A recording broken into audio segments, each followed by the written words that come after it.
Mafia don से राजनेता बने मुख्तार अंसारी की उत्तर प्रदेश की बांदा जेल में 28 मार्च को मौत हो गई। माफिया मुख्तार अंसारी को जेल में देर रात हार्ट अटैक आया था, जिसके बाद वो बेहोश हो गया था। बेहोशी के बाद उसे इलाज के लिए मेडिकल कॉलेज ले जाया गया, लेकिन उसकी जान नहीं बच सकी। मीडिया रिपोर्ट के मुताबिक मुख्तार अंसारी की मौत के बाद आज 2 डॉक्टर्स का पैनल उसका पोस्टमार्टम करेगा, जिसकी वीडियोग्राफी भी की जाएगी। माफिया मुख्तार अंसारी के पोस्टमार्टम के बाद उसका शव उसके बेटे उमर अंसारी को सौंप दिया जाएगा, जिसके बाद मुख्तार को गाजीपुर जिले के कालीबाग के कब्रिस्तान में सुपुर्द खाक किया जाएगा। जेल में बंद मुख्तार अंसारी की मौत के बाद पूरे उत्तर प्रदेश में धारा 144 लगा दी गई है। पोस्टमार्टम हाउस के आसपास पुलिस की कड़ी व्यवस्था की गई है। बताया जा रहा है कि मुख्तार की मौत की मजिस्ट्रेट जांच के आदेश दे दिए गए हैं। मुख्तार की मौत की जांच 3 सदस्यीय टीम करेगी। कभी यूपी में गैंगस्टर मुख्तार अंसारी का सिक्का चलता था। मुख्तार के खिलाफ 65 केस दर्ज है। इनमें हत्या के प्रयास, अपहरण, धोखाधड़ी, गुंडा act, arms act, gangster act, CLA act से लेकर NSA तक शामिल है। इनमें से उसे 8 मामलों में सजा हो चुकी थी और 21 केस अभी भी विचाराधीन है। इन्हीं मामलों के चलते वो सालों से जेल में बंद था। माफिया मुख्तार अंसारी साल 2005 में पहली बार तब जेल गया था जब उस पर मऊ दंगे भड़काने का आरोप लगा था। ठीक उसके 1 महीने बाद 29 नवंबर 2005 को एक बड़ी घटना को उसने अंजाम दिया। इस घटना में बीजेपी विधायक कृष्णानंद राय समेत कई लोगों को गोलियों से भून दिया गया था। इस हत्याकांड का आरोप मुख्तार और उसके भाई अफजल अंसारी पर लगा था। बस इन दोनों घटनाओं के बाद से मुख्तार कभी जेल से बाहर नहीं आ सका। यहाँ तक कि वो 5 बार विधायक भी रहा। मीडिया रिपोर्ट के मुताबिक मुख्तार जेल में ही जनता दरबार लगाकर अपनी सरकार चलाता रहा।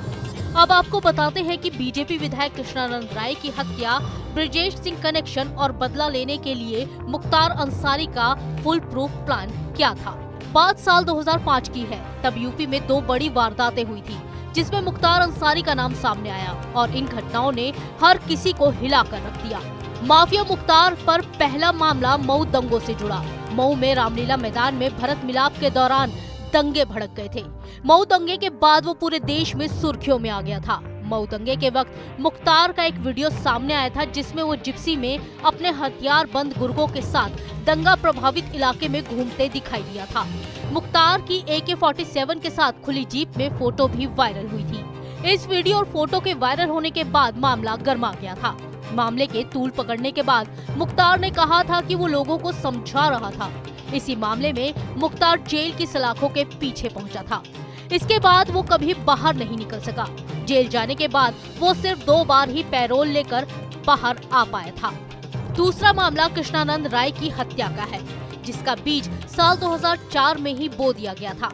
कैंट में कटई पुल के पास साल 2004 में गैंगस्टर मुख्तार अंसारी और कृष्णानंद राय के बीच आमने सामने गोलियां चली थी। दोनों अपने अपने काफिले के साथ जा रहे थे। कटाई पुल पर जैसे ही दोनों का काफिला एक दूसरे के पास पहुंचा, तभी मुख्तार के एक शूटर ने कृष्णानंद राय को काफिले की गाड़ियों में देख लिया था। जैसे ही ये बात मुख्तार तक पहुंची, दोनों के काफिले रुक गए और उसमें बैठे लोगों ने एक दूसरे पर फायरिंग शुरू कर दी। दोनों लोग इस गैंगवार में बाल बाल बच गए थे।